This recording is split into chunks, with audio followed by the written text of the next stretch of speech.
প্রিয় নবীকে নিয়ে ডক্টর ইউনূসের যে কুরুচিকর মন্তব্য এগুলো আসলে আমাদেরকে ভাবায়। এবার চূড়ান্ত সুখবরের পথে হাঁটছে আওয়ামী লীগ দলটি। মরণ কামড় দিতে রাজপথে নামার ডাক দিল আওয়ামী লীগের কোটি কোটি নেতা।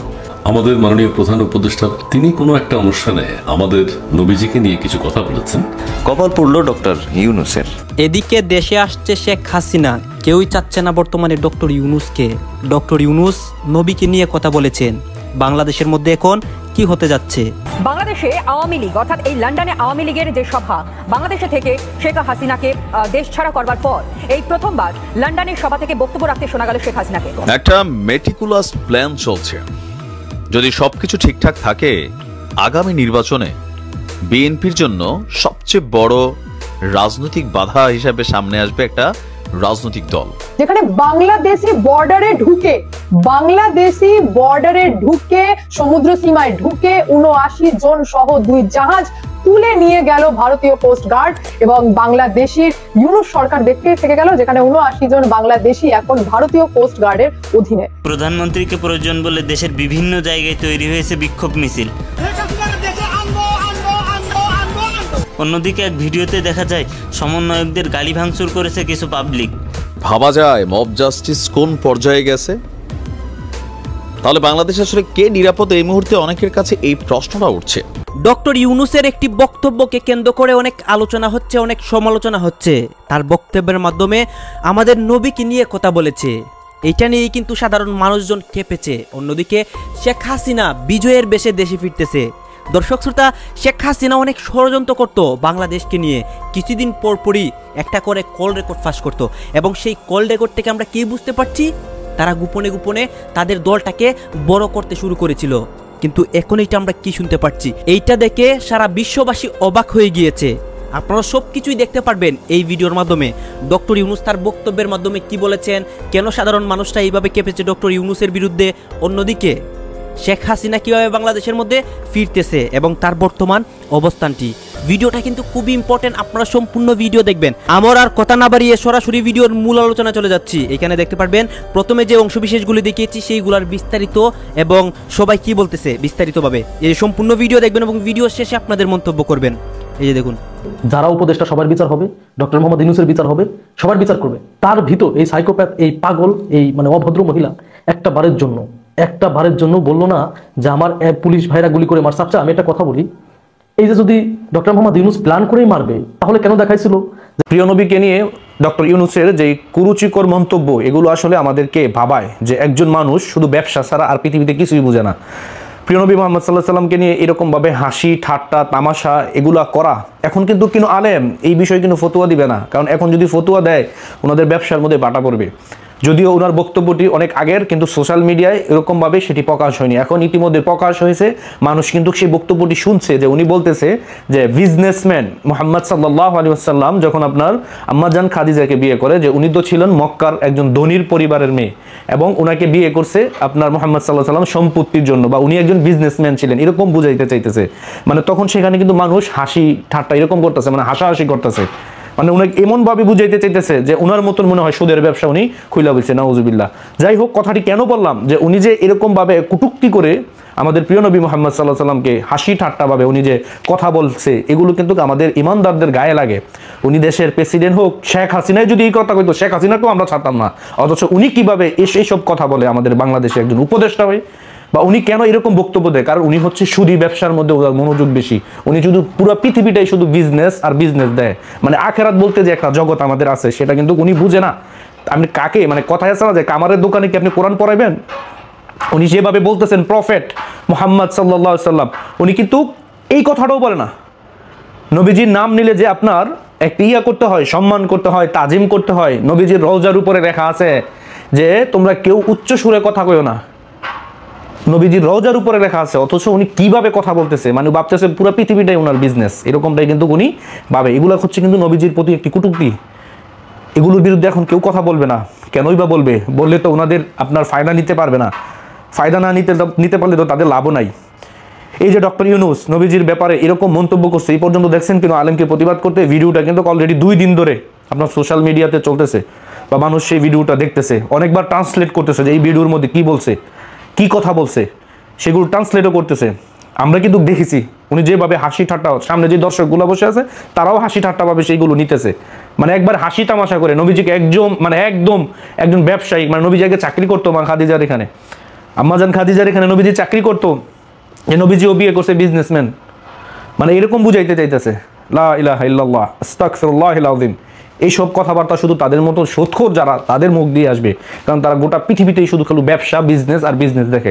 আখিরাত বলতে যে একটি শব্দ আছে, আমাদের যে মৃত্যুবরণ করতে হবে, আমাদের শেষ নবী যে আখিরি নবী যে মুহাম্মদ সাল্লাল্লাহু আলাইহি সাল্লাম, ওনাকে কতটা সম্মান দিতে হবে, কতটা ইজ্জত দিতে হবে, আল্লাহ পাক যে কোরআনে বলছে সেই বিষয়ে আমাদের জ্ঞান নাই, আমাদের ধারণাও নাই। অথচ তার মতন একজন সুদী ব্যবসায়ী নবীজিকে নিয়ে এইভাবে কথা বলে। আসলে মানে আমরা লজ্জার মধ্যে আছি, কারণ এইভাবে কথা বলার পরে এখন পর্যন্ত কিন্তু আলেমকে দেখছেন একটা প্রতিবাদ করতে যে আপনি এই কথাটা কেনই বললেন আগে, ভিডিও তো আমরা আগে দেখি নাই, আগে তো এই ভিডিও দেখি নাই, উপদেশটা হওয়ার পরে তো এই ভিডিওটা ইতিমধ্যে আমরা দেখতে পাচ্ছি। তাহলে এগুলা কি কটূক্তির আওতায় পড়ে না? নবীজিকে কটূক্তি করা হয় না? অবশ্যই করা হয়। এগুলার বিরুদ্ধে কে প্রতিবাদ করবে? কেউ করবে না, এটাই সত্য। বিনা পূজায় কেউ লাভের আপনার তুলার পূজা হয় না। মানে বাংলাদেশি বর্ডারে ঢুকে সমুদ্র সীমায় ঢুকে ৭৯ জন সহ 2 জাহাজ তুলে নিয়ে গেল ভারতীয় কোস্ট গার্ড, এবং বাংলাদেশির ইউনূস সরকার দেখতেই থেকে গেল, যেখানে ৭৯ জন বাংলাদেশি এখন ভারতীয় কোস্ট গার্ডের অধীনে তুলে নিয়ে গেল উড়িষ্যার দিকে। এখন হাত কামড়াচ্ছে বাংলাদেশি নিউজ মিডিয়ারাও।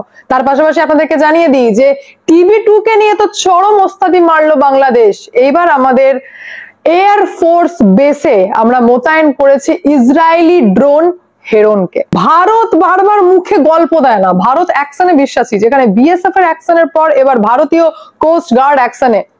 2টো জাহাজ সহ ৭৯ জন বাংলাদেশিকে তুলে নিয়ে চলে গেছে কান ধরে, অথচ কিচ্ছু করতে পারেনি ইউনূস গভর্নমেন্ট, যেখানে বুঝিয়েছে ভারতীয় কোস্ট গার্ড যে শুধুমাত্র বিএসএফ না, আমরা জলের মধ্যে থেকেও কি করতে পারি। এবং যাব আমি এয়ার বেসেও যাব, সেখানেও কি পরিমাণ মানে অ্যাক্টিভ করা হয়েছে, এবং বাংলাদেশের জন্য কাফি এই সমস্ত অ্যাকশন, যা নিজের অকাত বুঝতে পারছে এখন বাংলাদেশ। যেখানে জানিয়ে দিই আপনাদেরকে যে জাহাজের নাম হচ্ছে MFV মেঘলা 5, যার মধ্যে নাবিক সহ 37 জন বাংলাদেশি, এবং FV লাইলা 2, যার মধ্যে নাবিক সহ 42 জনকে কান ধরে তুলে নিয়ে গেছে বাংলাদেশি সমুদ্র সীমাতে ঢুকে ভারতীয় কোস্ট গার্ড। কিচ্ছু করতে পারেনি ইউনূস গভর্নমেন্ট, যেখানে এখন বাংলাদেশি মিডিয়ারা কভার করছেন, বলছেন ভারতীয় কোস্ট গার্ড অপহরণ করে নিয়ে চলে গেছে 2 জাহাজ সহ ৭৯ জন বাংলাদেশিকে। সমুদ্র মৎস্য দপ্তর নিশ্চিত করেছে, বাংলাদেশি সমুদ্র মৎস্য দপ্তর নিশ্চিত করেছে যে হ্যাঁ এখন থেকে 12 ঘন্টা আগে আমাদের ৭৯ জন সহ 2টো জাহাজকে তুলে নিয়ে গেছে, অপহরণ করে নিয়ে গেছে ভারতীয় কোস্ট গার্ড, যেখানে বলছে এটাও যে উড়িষ্যার দিকে নিয়ে পালাচ্ছে। কথা ছিল বাংলাদেশিদের বিহার উড়িষ্যা দখল করে নেবার, কিন্তু একই জাহাজ তুলে উড়িষ্যার দিকে রওনা দিয়েছে ভারতীয় গার্ড। এখানে অতি অবশ্যই আপনাদেরকে জানিয়ে দিই যে নৌ পরিবহন দপ্তরের মহাপরিচালক বাংলাদেশি কমান্ডার মকসুদ আলম তিনি বলেছেন, হ্যাঁ বিষয়টা আমার কানে গেছে, আমি একটু ভালো করে ব্যাপারটাকে দেখি এবং তারপর আমি অতি অবশ্যই অ্যাকশন নেব। অ্যাকশন তো দূর কি বাত, এখন ৭৯ জন বাংলাদেশির পরিবার হাহাকার করছেন, চিঠি লিখছেন, জানাচ্ছেন যে এই কি ইউনূস গভর্নমেন্ট যেভাবেই হোক আমাদের বাড়ির লোককে আমাদের কাছে ফিরিয়ে দিতেই হবে, কারণ আপনাদের অশান্তি, আপনাদের কূটনীতি, আপনাদের ডিপ্লোমেসিতে আমরা কেন ভুগবো, যেখানে ফেরো অকাত দেখিয়েছে বাংলাদেশি সীমান্তে ঢুকে, বাংলাদেশি সমুদ্র সীমাতে ঢুকে ভারতীয় কোস্ট গার্ড তুলে নিয়ে গেছে 2টি জাহাজ। সব থেকে বড় ইম্পর্টেন্ট খবর, প্রোটোকলস কি বলছে?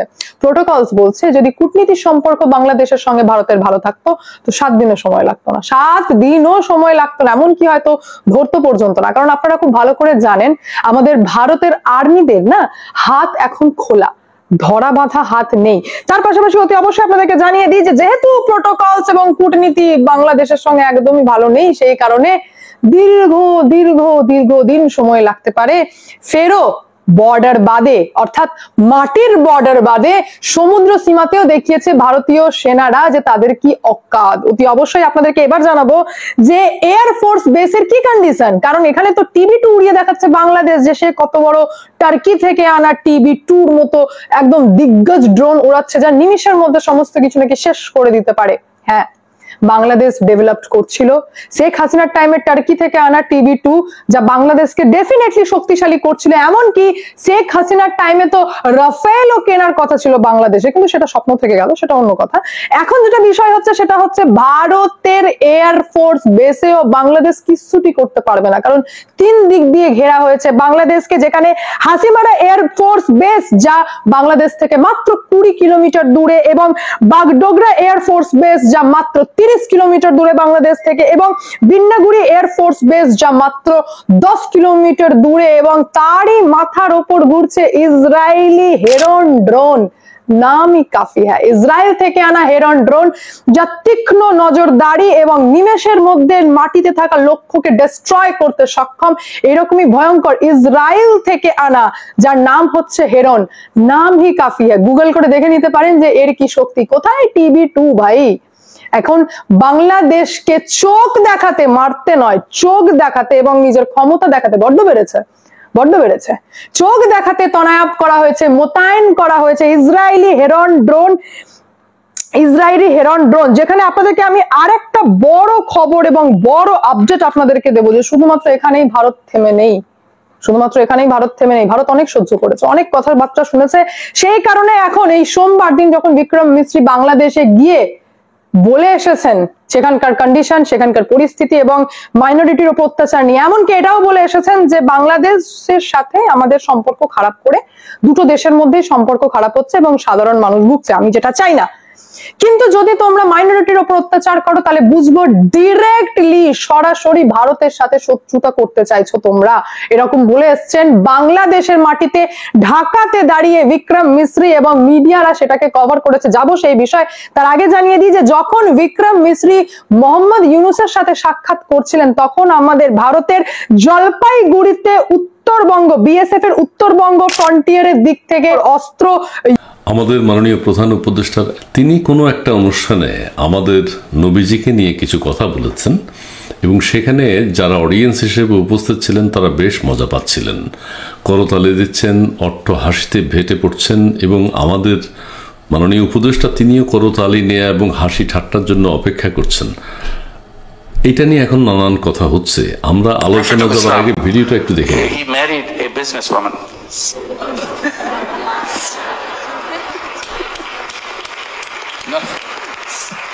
Not only he married a businesswoman, first he worked under her.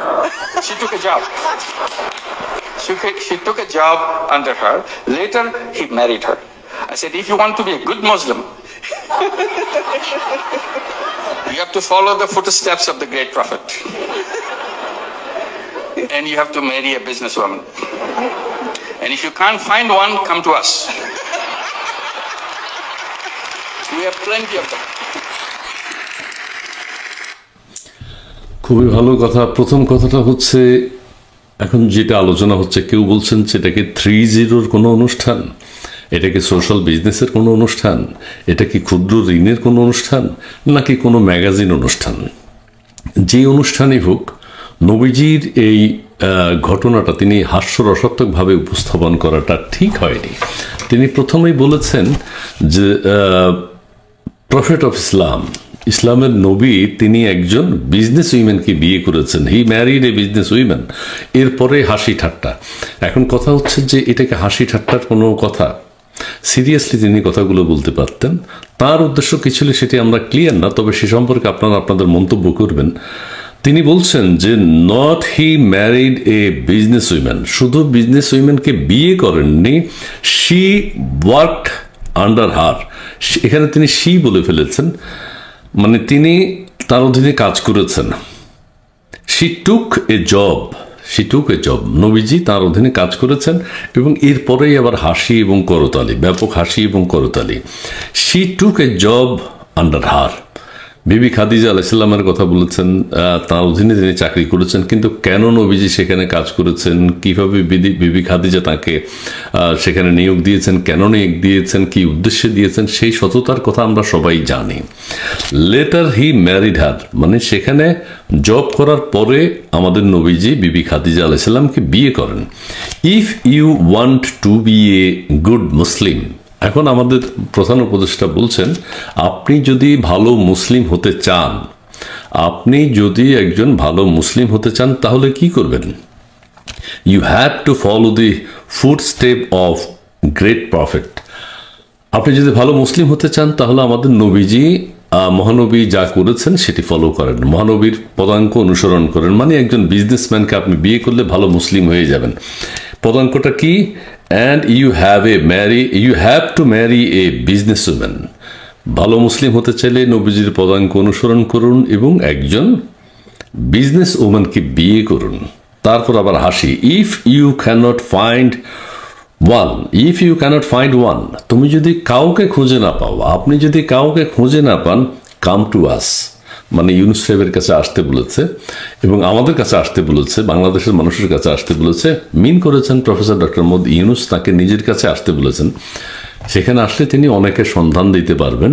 অনেক বিজনেস উইমেন তার কাছে আছে, কারণ তিনি ক্ষুদ্র ঋণের ব্যবসা করেন, সোশ্যাল বিজনেসের ব্যবসা করেন, 3-0 ব্যবসা করেন। সেখানে অনেককে তিনি পুঁজি দিয়েছেন, ক্ষুদ্র ঋণ দিয়েছেন। তিনি বলতে চাচ্ছেন তার কাছে অনেক বিজনেস উইমেন আছে। এখন হচ্ছে যে এই বিজনেস উইমেন কারা, তাদের সততা কেমন, তারা কোন গুণে গুণান্বিত, তাদের ব্যবসার ধরন কেমন, সেটি কিন্তু জানার প্রয়োজন আছে। এবং যারা বিয়ে করবেন, ছেলেরা, পুরুষরা, তারা কারা, তারা কি, ইংরেজিতে তিনি বক্তব্য দিচ্ছেন, তার মানে এটা বাংলাদেশে নয়। এবং তারা কি প্রত্যেকে মুসলিম, বা তাদের মুসলমান হওয়ার যোগ্যতা কি আছে, অথবা তারা কি মুসলিম হবেন? যাই হোক, সবশেষে আমরা যেটা দেখেছি, এটা নিয়ে নানান প্রশ্ন এখন চলছে।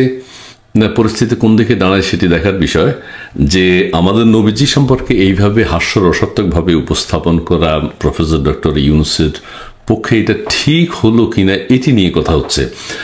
ঠিক আছে, আমাদের নবীজির এই ঘটনাগুলো কিন্তু সত্য। তিনি যদি সুন্দরভাবে সিরিয়াসলি ওই রকম কোনো অনুষ্ঠানে সেটি উপস্থাপন করতেন, সেটি ভালো হতো। কিন্তু এটা বিনোদনমূলক অনুষ্ঠান নয়। এটা কি অনুষ্ঠান আমরা জানি না, ওখানে দর্শক হিসেবে কারা উপস্থিত ছিলেন তাও আমরা জানি না। সব কিছু মিলেই বিষয়টি অনেকেই ভালোভাবে দেখছেন না। তবে আমাদের ইসলামী স্কলার যারা আছেন তারা নিশ্চয়ই একটা ব্যাখ্যা দেবেন। আমরা আবার একটু শুনে নিই। Not only he married a businesswoman, first he worked under her. She took a job. She took a job under her. Later he married her. I said, if you want to be a good Muslim, you have to follow the footsteps of the great prophet. And you have to marry a businesswoman. And if you can't find one, come to us. We have plenty of them. ঠিক হয়নি। আপনাদের মতামত আপনারা জানাবেন, আপনারা বিষয়টি কিভাবে নিয়েছেন এবং দেশের মানুষ কিভাবে নিয়েছে সেটি এখন আমাদের জানার বিষয়। হাসি ঠাট্টার এখানে কোনো কিছু নেই। তিনি যে কথাটা উপস্থাপন করেছেন, এটা যদি ভালো কোনো জায়গায় তিনি বলতেন, এটা যদি ইসলামী কোনো অনুষ্ঠান হতো সেখানে বলতেন, অথবা যেখানেই হোক তিনি বলতে পারেন, গল্পটা বলতে পারেন। কিন্তু গল্পটা সিরিয়াসলি উপস্থাপন করা উচিত ছিল। সুন্দর করে আমাদের মহানবীর যে চরিত্র সেটি উপস্থাপন করা উচিত ছিল। মানুষ আকৃষ্ট হতো, মুগ্ধ হতো। কিন্তু এখানে যেটি দেখা যাচ্ছে, মনে হয় যেন বিনোদনের জন্য তিনি উপস্থাপন করেছেন এবং এক ধরনের রসিকতা করেছেন। যাই হোক, বিষয়টি নিয়ে আমি বেশি বলতে চাই না। আপনারা নিশ্চয়ই আপনাদের কমেন্টস বক্সে জানাবেন আপনাদের মন্তব্য কি, এবং সেখান থেকে আমরা যদি আবার পরবর্তীতে ধারাবাহিকভাবে আরেকটি পর্ব করতে পারি সেটা চেষ্টা করব। যাই হোক, আমাদের প্রফেসর ডক্টর মোহাম্মদ ইউনুস পুরনো ভিডিও এটি অনেক আগে বলেছেন, এখন সেটি ভাইরাল হচ্ছে। অনেক হয়তো খুঁজে বের করেছেন, তার নিন্দুক যারা আছেন তারা তো এখন এগুলোই বাইর করবেন এবং সেগুলো দর্শকদের মাঝে ছড়িয়ে দিয়েছেন। প্রতিনিধিত্ব করেন। সকাল 11টায় বাংলাদেশের অতিথি নিবাসে এই মিটিং হয়েছিল। আজকে সকালে যখন বাংলাদেশে ঢাকায় ভারতের বিদেশ সচিব পৌঁছান, তখন কিন্তু তাকে এয়ারপোর্টে রিসিভ করেন বাংলাদেশে অবস্থিত ভারতীয় হাই কমিশনার প্রণয় ভার্মা। এরপরে প্রায় ঘণ্টাখানিকের এই মিটিং বিভিন্ন কারণে কিন্তু উত্তাল হয়ে গেল। বর্তমান পরিস্থিতিতে যা অত্যন্ত গুরুত্বপূর্ণ, একই সঙ্গে তাৎপর্যপূর্ণ বটে। বিভিন্ন সংবাদ মাধ্যম এই মিটিংয়ে কি আলোচনা হয়েছে সে নিয়ে বিভিন্ন আঙ্গিকে খবর করেছে, কিন্তু সরকারি কোনো তথ্য এখনো অবধি মিটিংকে জানা না গেলেও অনেকে বলছেন প্রধানত তিনটে বিষয় কিন্তু আজকের মিটিং হয়েছে। প্রথম ইস্যু নিঃসন্দেহে ভিসা, অর্থাৎ বাংলাদেশের পক্ষ থেকে সরাসরি ভারতবর্ষকে জিজ্ঞাসা করা হয় কবে ভারতবর্ষ বাংলাদেশের জন্য ভিসা চালু করবে। শুধুমাত্র মেডিকেল ভিসা এবং এমার্জেন্সি ভিসাই বর্তমান সময় কিন্তু ভারতবর্ষ দেয়। পাল্টা ভারতের পক্ষ থেকে বলা হয় বাংলাদেশের আইন শৃঙ্খলার অবস্থা অত্যন্ত খারাপ এবং বর্তমানে ভিসা অফিস খোলার জন্য সেই পরিস্থিতি বাংলাদেশে আছে নাকি সেটাও একটা বড় প্রশ্ন। অর্থাৎ যে ভারতীয়রা বাংলাদেশে গিয়ে ভিসা অফিসে কাজকর্ম করবেন তারা কতটা সুরক্ষিত, এই প্রশ্ন কিন্তু আজকে বিভিন্ন মাধ্যমে উঠে আসে। ফলে এই প্রশ্ন নিঃসন্দেহে গুরুত্বপূর্ণ একটা প্রশ্ন। ভারতের বিরুদ্ধে বাংলাদেশ সরকার বারংবার যে অভিযোগ করেছে যে ভারতবর্ষ নাকি ভিসা অফ করে রেখেছে, এই উত্তপ্ত পরিস্থিতিতে ভারতবর্ষ ভিসা কবে আবার চালু করবে তা নিয়ে কিন্তু সরকারিভাবে কোনো কিছুই আজকে ভারতের পক্ষ থেকে জানানো হয়নি। উল্টে যেভাবে পাকিস্তান পন্থী বাংলাদেশ হয়ে গেছে, পরবর্তীকালে বাংলাদেশের জন্য ভিসা ভারতবর্ষ কতটা সুলভে কন্টিনিউ করবে সেটাও কিন্তু নিঃসন্দেহে একটা বড় প্রশ্ন। অর্থাৎ ভিসা ইস্যু নিয়ে কিন্তু আজকে মিটিং কার্যত উত্তাল হয়েছে, যেখানে বাংলাদেশের দাবি ভারতবর্ষকে ভিসা দিতেই হবে, শুধুমাত্র চিকিৎসা ভিসা বা মেডিকেল এমার্জেন্সি ভিসা নয়। এক্ষেত্রে প্রসঙ্গত বলে রাখি, বিভিন্ন ফ্লাইট, ইন্টারন্যাশনাল ফ্লাইট কিন্তু ভারত থেকেই পাওয়া যায়। বাংলাদেশের পক্ষ থেকে বলা হয় বাংলাদেশিরা যারা পাশ্চাত্যে যেতে চায় তাদের কানেক্টিং মিডিয়াম কিন্তু কলকাতা বা দিল্লি। যদি এই ধরনের ভিসা অফ করে রাখা হয় তাহলে পড়াশোনা বলুন বা যারা বাইরে বহির্দেশে ঘুরতে যায় তাদের কিন্তু ইজিলি অ্যাক্সেসেবল ওয়েটা হচ্ছে না। অর্থাৎ বাংলাদেশিরা ভারতে আসতে পারছেন না, ভারতের এয়ারপোর্ট ব্যবহার করে বহির্বিশ্বে যেতে পারছে না। তাই ভিসা শুধুমাত্র মেডিকেল ইমার্জেন্সি কিংবা এই পার্টিকুলারলি কোনো ট্রিটমেন্ট ওরিয়েন্টেড বাদ দিয়েও যথাসম্ভব তাড়াতাড়ি যেন চালু হয় সেই বিষয়টা কিন্তু তারা বলার চেষ্টা করছেন। কিন্তু ভারতের পক্ষ থেকে সে বিষয়ে কিন্তু কোনো সুনির্দিষ্ট কথাবার্তা এখন অবধি বলা যায়নি। পাশাপাশি যে প্রবলেম নিয়ে আজকে সব থেকে বেশি আলোচিত হয়েছে তা হলো সীমান্ত সমস্যা।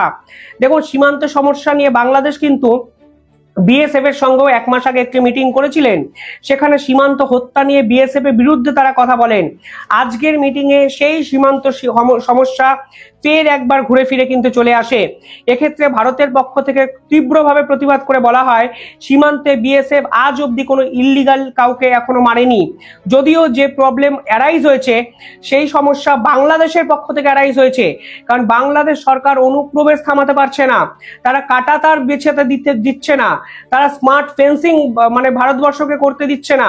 যখনই স্মার্ট ফেন্সিং অ্যাগ্রেসিভলি ভারতবর্ষ করতে চাইছে তখনই বিজেপি এসে বাধা সৃষ্টি করছে।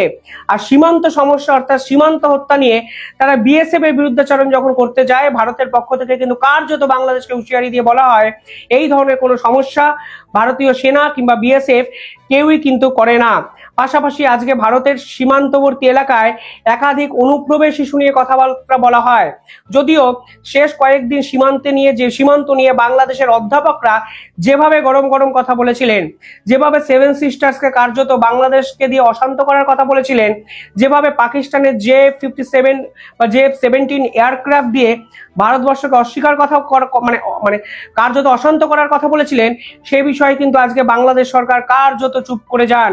অর্থাৎ নিঃসন্দেহে সীমান্ত সমস্যা ভারতের সঙ্গে যে ইস্যু নিয়ে এর আগে বাংলাদেশ কথাবার্তা বলেছিলেন, মিটিং এ বলা হয়েছে আজকেও সেই সীমান্ত সমস্যা নিয়ে দুপক্ষের মধ্যেই কথা হয়েছে এবং প্রাথমিকভাবে ঠিক করা হয়েছে সীমান্তে এই গুলি চালানো এবং অনুপ্রবেশকারী এই সমস্যা আটকাতে দুই দেশই নাকি কড়াভাবে দমন করবে, যদিও বাংলাদেশ এর আগেও এরকম বলেছিল।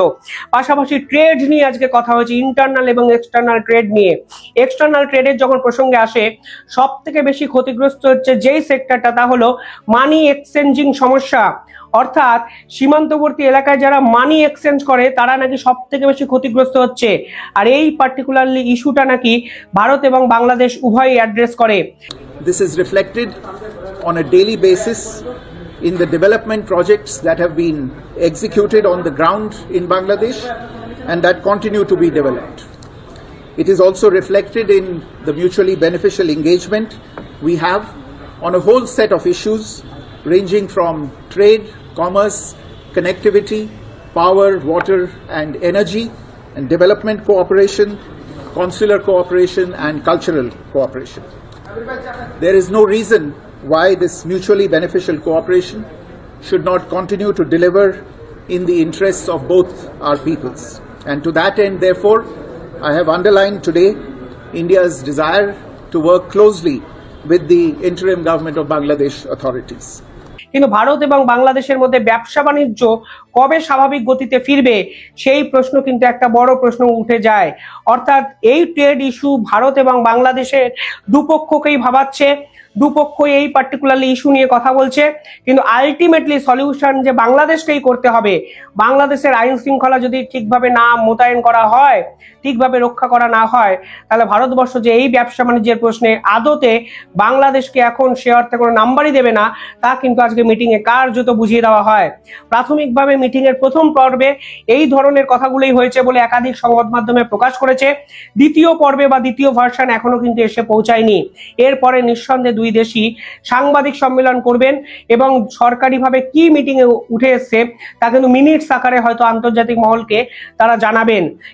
Today's discussions have given both of us the opportunity to take stock of our relations, and I appreciate the opportunity today to have had a frank, candid and constructive exchange of views with all my interlocutors.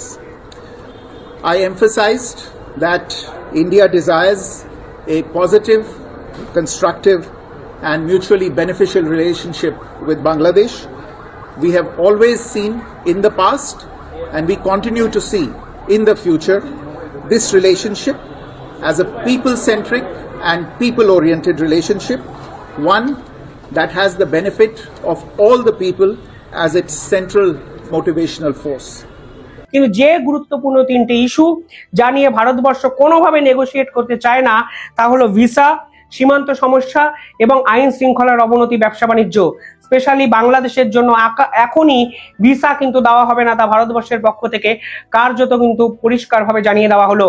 কালকেই এই প্রেক্ষাপটে দাঁড়িয়ে বাংলাদেশের পক্ষ থেকে একটি press conference করা হয়েছে, যেখানে তারা বলেছে জেল থেকে প্রায় শেষ 3 মাসে 700 জন পালিয়ে গেছে।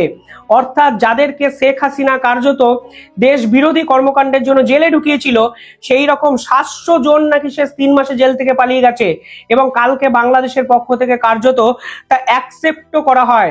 তার হয়েছেন 1500-র মতো, এরকম 700+ বন্দী যারা এখনো পলাতক রয়েছে। এর মধ্যে আসলে একদম সুনির্দিষ্টভাবে আপনাকে বলতে পারছি না, বাট টোটাল সব মিলিয়ে শীর্ষ সন্ত্রাসী অথবা যদি আসলে ডেফিনেশনটা অনেক ক্ষেত্রে মিলবে না, তা আমাদের যে ডিফাইন্ড অনুসারে শীর্ষ সন্ত্রাসী 11 জন মুক্তি পেয়েছেন। আমি কারেক্ট করছি 174 জনের মতো, বিভিন্ন যারা জেএমবি অথবা বিভিন্ন নামে ছিলেন তাদের মধ্যে, আর শীর্ষ সন্ত্রাসী নামে আমাদের ডেফিনেশনে 11 জন মুক্তি পেয়েছে। টোটাল 70 জনের মতো যারা পালিয়ে গিয়েছিলেন তাদের মধ্যে 70। এবং পরবর্তীকালে জানা যায় সেই সকল পার্টিকুলারলি ব্যক্তিগুলোকে বেরিয়ে একাধিক অপরাধমূলক কাজকর্ম করার এক গভীর পরিকল্পনা করেছে। ভারতের গোয়েন্দা সংস্থার কাছে এরকমই একটা বিস্ফোরক রিপোর্ট এসছে, যেখানে তারা বলেছে ভারতে একাধিক স্লিপার সেল তারা অ্যাক্টিভ করার চেষ্টা করেছে। অর্থাৎ যেই স্লিপার সেলগুলো কার্যত অস্তমিত হয়ে গেছিল, যাদের ফাংশন কার্যত শেষ হয়ে গেছিল, সেই স্লিপার সেলগুলো নাকি অ্যাক্টিভেট করেছে এবং মালদা, মুর্শিদাবাদ, নদিয়ার জেলার মতো জায়গাগুলোতে কার্যত এই ধরনের ব্যক্তিরা জেল থেকে বেরিয়ে কাঁটাতার পেরিয়ে অশান্ত করার জন্য ভারতবর্ষে প্রবেশ করেছে। পাশাপাশি কালকে বাংলাদেশের পক্ষ থেকে এটাও স্বীকার করা হয় তারা 174 জন নেতার মুক্তি দিয়েছে। অর্থাৎ যারা অপরাধমূলক কাজকর্মে লিপ্ত এরকম 174 জনকে জেল থেকে ছেড়ে দিয়েছে এবং তার মধ্যে জেএমবির মতো বিভিন্ন সংগঠনের নেতারাও আছে। অর্থাৎ এর আগে বাংলাদেশের পক্ষ থেকে আনসারুল্লাহ বাংলার প্রধান নেতাকে ছেড়ে দেওয়া হয়েছিল, যিনি কার্যত 7 সিস্টার্সকে হুমকি দেওয়ার কথা বলেছিলেন, যিনি বলেছিলেন কার্যত ভারতবর্ষের যে শিলিগুড়ি করিডর চিকেন স্নেক সেটাকে ছিনিয়ে নেওয়া হবে। কিন্তু কালকে বাংলাদেশের পক্ষ থেকে আবার যে পদক্ষেপ নিল, তার ফলে নিশ্চিতভাবে বলা যায় তারা চাইছে ভারতকে অশান্ত করতে, ভারতের সামাজিক স্থিতি নষ্ট করতে এবং ভারতের যে সামাজিক ব্যবস্থা সেটা কিন্তু ভীষণ মাত্রায় বিগড়ে দিতে বা বিঘ্নিত করতে। এই ধরনের প্রেস কনফারেন্স বাংলাদেশের পক্ষ থেকে সরকারিভাবে করে যখন কার্যত ডাটাগুলোকে স্বীকৃতি দেওয়া হয়, এরপরে ভারতের কাছে নিঃসন্দেহে সুরক্ষার প্রশ্নে অত্যন্ত বড় একটা চ্যালেঞ্জ আগামী 2 থেকে 3 মাস আসতে চলেছে বলে আমার মনে হয়। একদিকে ভিসা চাইছে বাংলাদেশ, অন্যদিকে এই ধরনের ব্যক্তিদের জেল থেকে ছেড়ে দেওয়া হচ্ছে। একদম হুবহু পাকিস্তান, যারা আলোচনা এবং রক্তপাত একই টেবিলে বসে করতে চায়। নিঃসন্দেহে বাংলাদেশের ইতিহাসের একটা কালো অধ্যায়, যা কিন্তু এই ধরনের প্রেস কনফারেন্স ফের একবার করে বাংলাদেশ কিন্তু আন্তর্জাতিক মহলকেই বুঝিয়ে দিল গলদ দেখা দিচ্ছে। তাকে ঘিরে মানুষের যে স্বপ্ন, মানুষের যে ভালোবাসা, এগুলো ক্রমশ ফিকে হতে শুরু করেছে। আর দৈনন্দিন জীবনের যে সমস্যাগুলো, এগুলো দিনকে দিন আরো প্রকট আকার ধারণ করেছে। দ্বিতীয়ত, তিনি যে অন্তর্বর্তীকালীন সরকারের প্রধান হলেন, এক্ষেত্রে তার যে প্রধানতম সহযোগী, যাকে বলা হয় স্টেক হোল্ডার, সেই স্টেক হোল্ডার হলেন বাংলাদেশের মূল ধারার রাজনীতিবিদগণ এবং রাজনৈতিক দল। তো এই রাজনৈতিক দলগুলোর সঙ্গে তার যে একটা আন্ডারস্ট্যান্ডিং ছিল, শ্রদ্ধা এবং ভালোবাসার সম্পর্ক ছিল, সর্বোপরি বিশ্বস্ততা ছিল, এটিও তলানিতে পড়ে গিয়েছে। এই মুহূর্তে তাকে বিশ্বাস করেন, নির্ভর করেন এরকম কোন রাজনৈতিক দল, সেটা ছোট দল বলেন কিংবা বড় দল বলেন, ওইরকম আছে কিনা আমার নজরে আসছে না। সেটা গণসংহতির সেই জোনায়েদ সাকি বলেন, কিংবা রেজা কিবরিয়া সাহেবের গণ অধিকার পরিষদের যে অংশ আছে সেটি বলেন, অথবা সেই এবি পার্টির মঞ্জু সাহেবের দল বলেন, বিএনপি জামাত জাতীয় পার্টির কথা, আওয়ামী লীগের কথা না হয় বাদই দিলাম। এই মুহূর্তে কেউই আর তাকে আগের মতো বিশ্বাস করছে না। দ্বিতীয়ত, এই আন্দোলনের প্রতিপক্ষ যারা অলমোস্ট 50% ভোট জনসমর্থন যারা নিয়ন্ত্রণ করেন,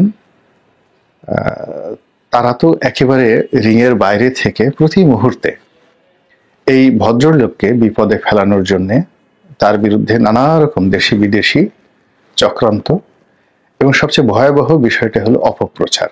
এত বেশি অপপ্রচার তা যে কেবল সামাজিক মাধ্যমে হচ্ছে তা নয়, এটা ভারতে হচ্ছে, আমেরিকাতে হচ্ছে এবং ইউরোপে হচ্ছে। এই প্রচারগুলো চালানো হচ্ছে এবং এই সকল প্রচার এবং প্রোপাগান্ডার ফলে তার যারা স্টেক হোল্ডার আছেন, এই মুহূর্তে যাদের সঙ্গে তার রাজনৈতিক সখ্যতা হওয়া সম্ভব, তাদের মধ্যেও এক ধরনের অস্বস্তি লক্ষ্য করা গেছে। যেমন ধরুন, এই কয়েকদিন আগে তিনি একটি রাজনৈতিক ঐক্যের ডাক দিলেন এবং আওয়ামী লীগের সঙ্গে যারা 14 দল যারা ছিলেন, অর্থাৎ আওয়ামী লীগ, জাতীয় পার্টি, তারপর সেই জাসদ, ওয়ার্কার্স পার্টি, তরিকত ফেডারেশন, এরকম 14টি যে দল ছিল, তারা ছাড়া অন্যান্য যে সকল ছোট দল, মানে বিএনপি জোটে নেই, আবার আলাদা ভাবে জোট করার মতো না, এরা ছোট ছোট দল কিন্তু বেশ সক্রিয়, তারা সবাই কিন্তু সেখানে গিয়েছেন। কিন্তু মিটিং শেষ হওয়ার আগেই যে ঘটনাটি ঘটলো, মানে মিটিং এর শুরুতে, সেটা হলো এলডিপির 2 অংশ, এক অংশ বিএনপির সঙ্গে আছে, আর এক অংশ তারাও বিএনপির সঙ্গে যাওয়ার চেষ্টা করছে, কিন্তু বিএনপির যারা নেতৃত্ব, শীর্ষ নেতৃত্ব, তারা যে মূল এলডিপি জনাব অলি, মানে কর্নেল অলি, তাকে ভয় পান। এর কারণ হচ্ছে তিনি একজন জীবন্ত কিংবদন্তি, তার যে অভিজ্ঞতা, তার যে যোগ্যতা, তার সামনে আসলে এখন বিএনপির প্রথম সারি যারা নেতৃবৃন্দ রয়েছেন, তারা খুব অল্প কয়েকজন রয়েছেন কথা বলতে পারেন। এর কারণ হলো তিনি জিয়াউর রহমান সাহেবের সাথে সরাসরি যুদ্ধ করেছেন, জিয়াউর রহমানের সঙ্গে একেবারে জীবন সঙ্গী হিসেবে তিনি থেকেছেন, এবং এই দলের অনেক অভ্যন্তরীণ গোপন বিষয় তিনি জানেন। এর বাইরে ব্যক্তি বেগম খালেদা জিয়ার সঙ্গে তার একটা মধুর সম্পর্ক রয়েছে। এই কারণে দলের যারা তরুণ তুর্কি, তারা প্রায় সকলেই কর্নেল অলিকে ভয় পান। দ্বিতীয়ত, তিনি বিএনপিকে যখন চ্যালেঞ্জ জানিয়েছিলেন, বিএনপি তখন ক্ষমতায়, সেখান থেকে প্রায় 37-38 জন মন্ত্রী এমপিকে নিয়ে তিনি এলডিপি গঠন করেছিলেন। তো ওই সময়টাতে তার সঙ্গে বিএনপির রীতিমতো মহাভারতের যে কুরুক্ষেত্রের যুদ্ধ, সেটা শুরু হয়েছিল এবং তিনি সেটা মোকাবেলা করে এখনো পর্যন্ত টিকে আছেন। পরবর্তীতে বিএনপির জোটের সঙ্গে তিনি ছিলেন, কিন্তু 2018 সালের নির্বাচনের পরে এই জোটের মধ্যে কেমন যেন একটা গাছড়া ভাব চলে আসে। এরপর বিএনপি এই কাজ করেছে কিনা বলতে পারবো না, কিন্তু কর্নেল ওলির দল দুই ভাগ হয়ে যায় এবং এক ভাগের যে নেতৃত্বে যারা আছেন তারা বিএনপির সঙ্গে বেশি, তারেক রহমান সাহেবের সঙ্গে বেশি আপনজন হয়ে যান। এখন যেটা হলো যে এই জাতীয় ঐক্যের যে ডাক দিয়েছেন কর্নেল ডক্টর মোহাম্মদ ইউনূস, সেখানে কর্নেল ওলিকে দাওয়াত দেওয়া হয়েছিল, কিন্তু তিনি যেভাবে সেখানে গিয়ে ফিরে এসেছেন অপমানিত হয়ে, এটি একেবারে গোড়ায় একটা গলদ। অবশ্য কর্নেল ওলি ভদ্রতা সহকারে এটাকে একটা জেনারেল মিস্টেক হিসেবে বলার চেষ্টা করছেন। তিনি ডক্টর মোহাম্মদ ইউনূসের শুভার্থী হিসেবে অনেক কথা বলার চেষ্টা করছেন, কিন্তু যেহেতু তিনি রাজনীতিবিদ, কৌটিল্যের অর্থশাস্ত্র তার মুখস্থ, কাজেই এই বিষয়টিকে তিনি খুব সহজে ছাড়বেন না। আবার অন্যদিকে ওই বৈঠকে এমন কিছু ঘটেছে। গাইজ এইখানে তো দেখলেন সবাই কি কথা বলতেছে, ডক্টর ইউনূস আমাদের নবীকে নিয়ে কথা বলছেন, এইটা নিয়ে সবাই আলোচনা করতেছে, সমালোচনা করতেছে। অন্যদিকে শেখ হাসিনার বিষয়টা নিয়েও কথা হচ্ছে। শেখ হাসিনা কিন্তু লন্ডনে একটি বক্তব্য দেয় এবং সেই বক্তব্যের মাধ্যমে অনেককে হুমকিও দেয়। এইসব শুনে বাংলাদেশের মধ্যে আওয়ামী লীগ যারা সমর্থক করতো, আওয়ামী লীগের যারা নেতাকর্মীরা ছিল, তারা কিন্তু এক প্রকার লাফাচ্ছিল শেখ হাসিনা দেশে চলে আসবেন। দর্শক শ্রোতা, অনেক কথাই আপনাদেরকে এতক্ষণ দেখিয়েছি, এতক্ষণ আপনাদেরকে যা কিছু দেখিয়েছি সব কিছু কিন্তু আমরা সোশ্যাল মিডিয়া থেকে সংগ্রহ করেছি। এইখানে আমাদের নিজস্ব কোনো মন্তব্য নেই। এইসব দেখে আপনাদের কি মনে হচ্ছে এবং আপনাদের মন্তব্য এইটা আপনারা অবশ্যই কমেন্ট বক্সে লিখে যাবেন। এবং আপনাদের কাছে আমার একটি রিকোয়েস্ট থাকবে, আমার চ্যানেলটি সাবস্ক্রাইব করবেন এবং পাশে থাকা বেল আইকনটি অবশ্যই বাজিয়ে যাবেন, যাতে করে নেক্সট ভিডিওটা সবার আগে আপনাদের কাছে পৌঁছায়। ধন্যবাদ।